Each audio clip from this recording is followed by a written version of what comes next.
Donald Trump is standing by his proposal to ban Muslims from entering the United States, despite criticisms from both sides of the aisle. The White House says Trump's plan disqualifies him from the presidency, as Republicans and Democrats alike called it un-American.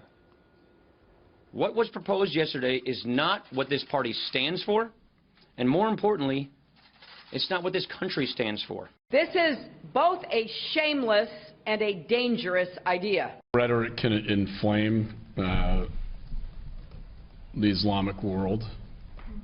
I think it can actually help their recruiting efforts. Let's bring in our political panel. Nina Easton is senior editor and columnist for Fortune magazine and a Fox News contributor.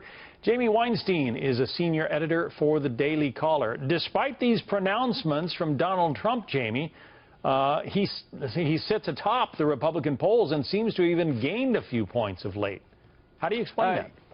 Well, I don't think there is any reason to believe that these comments will actually hurt him in the polls. Now, I don't think the Republican electorate or even those supporters of Donald Trump or Islamophobic or racist, but what Donald Trump has tapped into in a not very smart or well thought out way is a fear among, I think, America generally and the Republican electorate in general about terrorism, Islamic terrorism. And he is suggesting that the way to solve this is to ban all Muslim immigration. Most Republican leaders think that is too broad of a brush, not right, and in some cases un-American. But a lot of Republicans are not looking at the specifics of Donald Trump's plan, but are tapped into that. He's tapped into that fear that they have.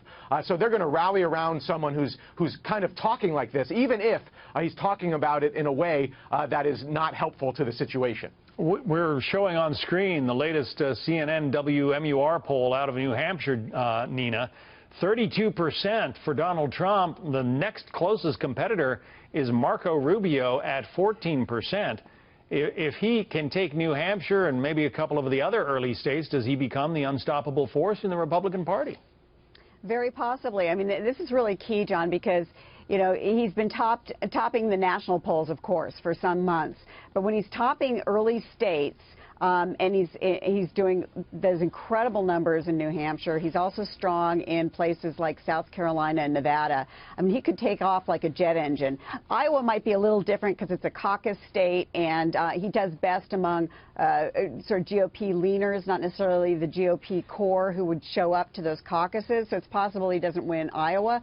But I could easily see him taking New Hampshire and moving ahead with that. And I think Jamie's very right. I mean, as somebody who's covered American politics for a couple of decades, one of my great lessons is that fear is a great motivator. You cannot underestimate fear as a motivator in American politics, and it can be motivated for the wrong reasons. The Washington Post, Jamie, is just out with an editorial titled, "It's Time for Republicans to Renounce Donald Trump's Candidacy." And here's what they say. They say that all of the other candidates, in their view, should make it clear that they would oppose him if he becomes the nominee. Until now, they say, party leaders and primary rivals have mostly dodged this question by dismissing Mr. Trump's chances of winning the nomination. That is no longer viable. Having stood atop the field in the polls for months and lately having widened his considerable lead, Mr. Trump and his candidacy can no longer be laughed off as a publicity stunt. For responsible Republicans, the season of denial must end. Do you expect that they would do anything like that, Jamie? Well, I don't know if the candidates themselves will do. Some have, in some ways. Jeb Bush and Lindsey Graham have been pretty vocal in denouncing Donald Trump. I talked to some top conservative thinkers last week or the week before, and they said they couldn't support Donald Trump under any circumstances. I imagine there will be more top conservative thinkers to say that. The question is, will that matter with the people who are actually voting? He may lose Bill Kristol and maybe some of the top conservative thinkers in the country, but they may not shape what's happening on the ground. So I think there's a real threat that he may lose some of kind of the party elite, the party thinkers, but people will still vote for him, and he still could win this nomination without kind of what you might call the Republican establishment behind him. Bill O'Reilly says he's basically jumped the shark. Listen to this. Yeah, I mean, where this... Mr. High, I think it's entirely possible, I'm going to talk to Donald Trump about this tomorrow, that the latest comments on Muslims have pretty much sealed his doom within the party itself, that the chieftains who run the party, who are loathed by many Republican conservatives, they loathe them, okay, will say, there's no way we're going to give this guy the nomination.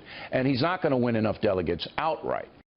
But the danger, I suppose, for Republicans, Nina, is that he runs as an independent and siphons votes away from whoever the Republican nominee is if it's not him.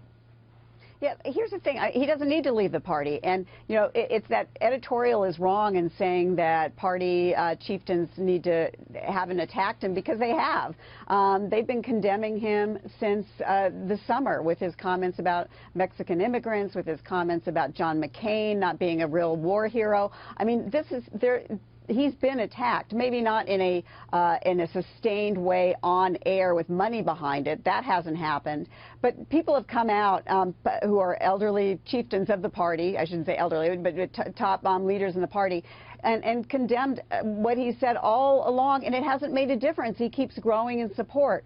So, you know, in fact, I think even, you know, if insiders started embracing him, that would probably hurt him more than attacking him. That would be the interesting approach, wouldn't it? A lot of love for Donald Trump. Yeah. All right. Nina East and Jamie Weinstein, thank you both.